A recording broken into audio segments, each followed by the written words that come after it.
Halo, selamat datang di Fast Talk, tempat kita ngobrolin soal keuangan yang biasanya tuh cuma kita pikirin tapi jarang kita bahas.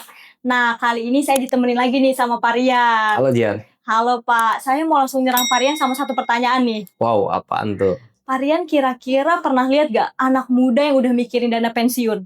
Untuk saat ini sih kebetulan jarang ya. Tetapi kalau yang sudah melek ke keuangan itu hampir rata-rata sudah mulai menyusun ke dana pensiunnya. Betul Pak. Kalau saya pribadi nih soalnya untuk mikirin makan besok aja tuh masih bingung, apalagi harus mikirin dana pensiun untuk usia 60 tahun nanti. Nah, sebetulnya sih nggak masalah Jihan.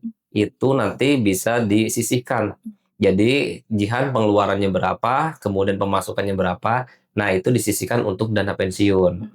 Disimpannya di mana? Nanti kita bahas di reksadana saham seperti itu. Betul. Ini menarik nih Pak sebenarnya. Kalau menurut Pak Rian tuh seberapa penting sih emang dana pensiun buat anak muda? Ya, kalau menurut saya itu sangat penting Jihan. Sedini mungkin kita mulai menyusun keuangan untuk dana pensiun karena lebih ringan daripada nanti kita mulai menyusunnya di saat mulai mendekatin pensiun. Seperti itu. Terus kalau misal menurut Pak Rian tuh untuk dana pensiun bagusnya berapa nih Pak? Setiap orang itu berbeda-beda untuk dana pensiunnya, disesuaikan dengan bulanan masing-masing pengeluarannya. Misalkan Jihan sekarang masih single, nanti pengeluarannya berapa nih? Itu bisa diambil untuk rata-rata ditambah inflasi di masa depan.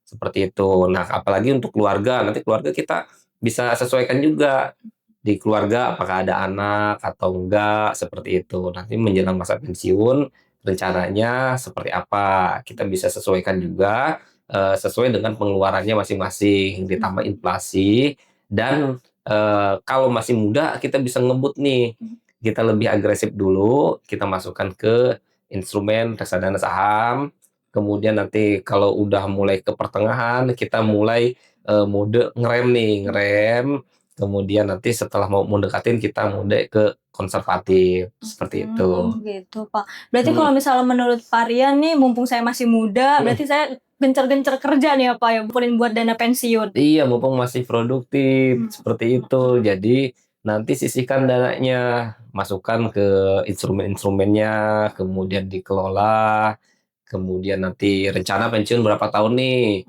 Nih, umur berapa sekarang Jihan? Sekarang 24 Pak. 24, rencana pensiun? Pengen sih sebenarnya 55. 55, berarti kurang lebih sekitar 31 tahun lagi ya? Iya. Kurang lebih 31 tahun lagi. Nah, nanti eh udah lumayan tuh 30 tahun lebih ya. Berarti kita bisa simpan di instrumen reksadana saham. Karena reksadana saham itu kurang lebih periodenya 5 tahun ke atas. Kita bisa masukkan di instrumen tersebut. Nanti kita akan mendapatkan efek compounding. Mumpung masih muda dan periodenya masih lama, 31 tahun, itu lebih ringan. Gitu Pak. Berarti kalau misalnya saya mau mulainya umur 40, pensiunnya 55, gimana tuh Pak? Nah, kalau umur 40 jauh lebih berat nanti ketika kita mau menabungnya ke pensiun di 55. Jadi yang tadinya katakanlah Jihan nabungnya masih 2 juta, kalau di umur 40 tahun mungkin bisa lebih dari 10 juta. Waduh, berat banget ya Pak? Berat banget.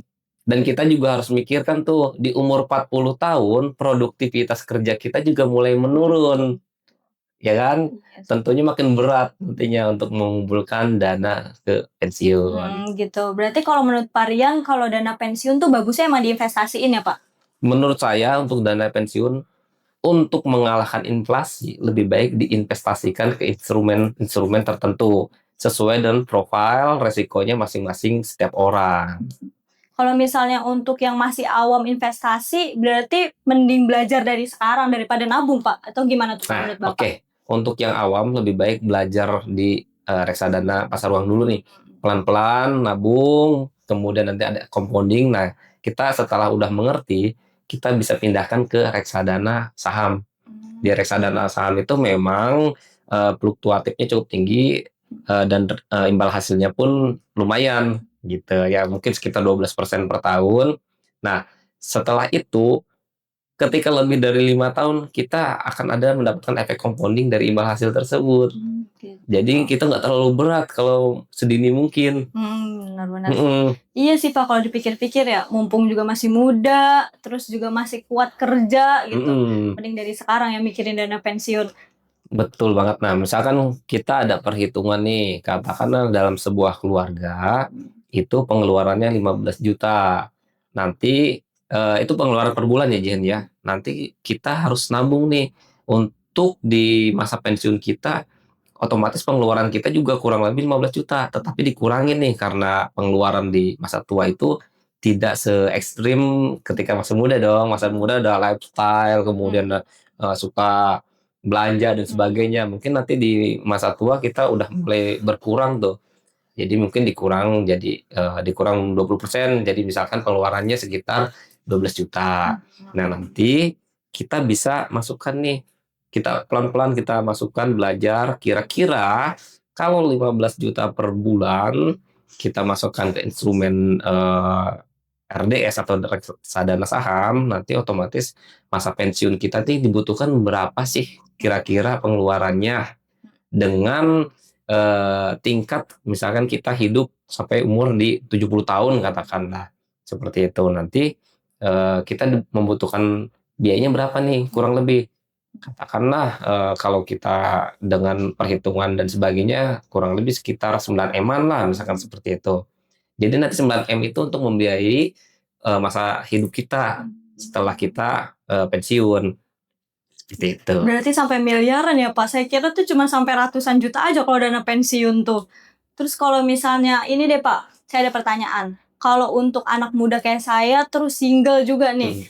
kayak biaya hidupnya tuh ya untuk diri sendiri aja. Realistisnya tuh nabung untuk dana pensiunnya berapa Pak? Disesuaikan tadi. Jadi sesuai dengan pengeluarannya. Misalkan Jihan berapa pengeluarannya? Ya mungkin sekitaran 3 juta kali ya Pak. Nah, 3 juta ya. Kalau misalkan 3 juta untuk single, jadi untuk dana pensiunnya kita masukkan di RDS tadi. Nah, kemudian sorry, itu 3 juta untuk kebutuhannya ya. Iya. Jadi nanti untuk nabungnya berapa? Jadi nabungnya bisa dari pemasukan kira-kira gajinya berapa, ditabungkan katakanlah 20% dari gaji, masukkanlah ke RDS. Seperti itu, Jihan. Gitu Pak. Mungkin kalau buat teman-teman gimana nih Pak? Ada yang misalnya baru mulai kerja, terus masih pas-pasan juga, tapi pengen mulai buat dana pensiun, langkah awalnya gimana tuh Pak? Oke, saran dari saya untuk teman-teman yang baru mau belajar, apalagi baru kerja dan kemudian pemasukannya pas-pasan, teman-teman mulai menyisihkan dulu aja 10% dari pemasukan. Atau misalkan mau belajar 100 sampai 200 ribu kita masukkan di RDPU, di reksadana pasar uang. Belajar dulu aja, langsung belajar, nanti mulai merasakan imbal hasilnya, teman-teman di situ akan terpicu nih, semangat, makin semangat. Nanti ketika ada pemasukan lagi, kita bisa masukkan lagi dan kita pindah ke instrumen reksadana saham yang mana peruntukannya untuk masa pensiun. Oke, terima kasih nih Pak Rian untuk tips sama insight-nya. Kayaknya ngobrol kita sekarang juga udah cukup nih Pak. Teman-teman juga semoga paham ya sama apa yang kita obrolin ini dan apa yang Pak Rian sampaikan. Terus buat teman-teman di rumah juga jangan lupa untuk pantau terus konten-konten Fast Talk, karena kedepannya tuh saya sama Pak Rian bakal ngobrolin konten-konten yang relate. Pokoknya jangan sampai ketinggalan, pantau terus di Fast Talk berikutnya.